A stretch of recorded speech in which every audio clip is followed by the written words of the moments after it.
Thousands of Rohingya refugees are being housed in overcrowded conditions where several detainees have died. NHK World's Soichiro Tanizawa got rare access to a detention facility in southern Thailand and filed this report. I'm standing at the Thailand's immigration detention center.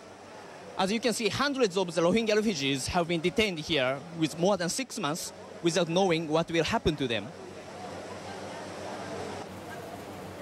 The facility we visited for male refugees near the border with Malaysia was smelly and overcrowded.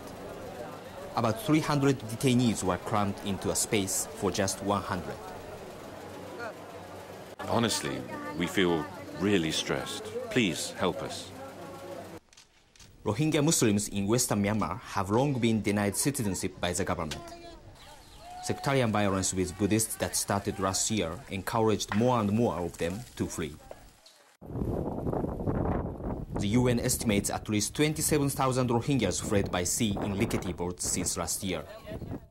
Of nearly 7,000 who reached Thai waters, most were forced back out to sea, but more than 1,600 are in detention.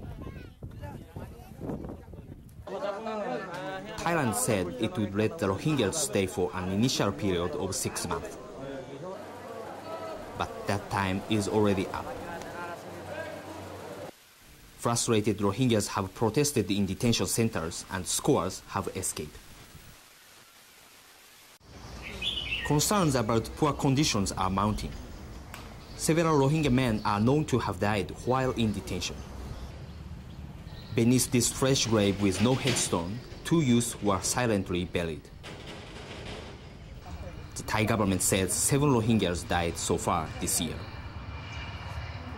The conditions may be a little bit overcrowded, and we're trying to improve on that. But it's also important for the international community to also, have a non-biased look at how Thailand is doing all its best. It's a tragedy, even from our point of view, to see people risk their lives at sea. The separation of families is another concern. Scores of women and children are kept in another shelter away from the men. Romina escaped Myanmar with her husband just a month after their marriage. As soon as they arrived in Thai waters, they were detained and separated. Romina later gave birth to a baby girl. When I brought our daughter for the first time to his place of detention, my husband could only cry and cry. He said he couldn't do anything for the baby or for me, even though he's the head of the family. I don't want to go back to Myanmar. When I left the country by boat, I promised myself that I'm not going back.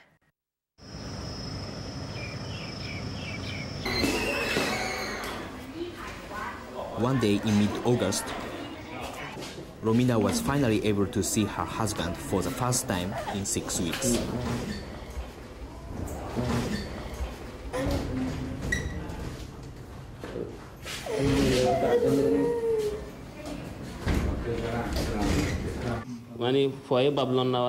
My child will grow up without recognizing me if things get worse. I don't know why Rohingya's fate is always to suffer. We decided to flee Myanmar because our hometown was burnt to the ground, not one property left standing. But even though we reached Thailand, we feel our will to live has been lost.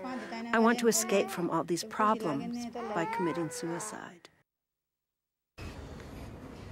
Where these Rohingyas will end up is uncertain.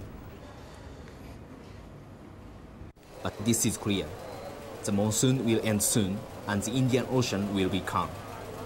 The next wave of refugees is about to arrive, and perhaps in even greater numbers than before. Soichiro Tanizawa, NHK World, Southern Thailand. And that wraps up our bulletin. I'm Tra Chirakosan in Bangkok. Tra, thanks.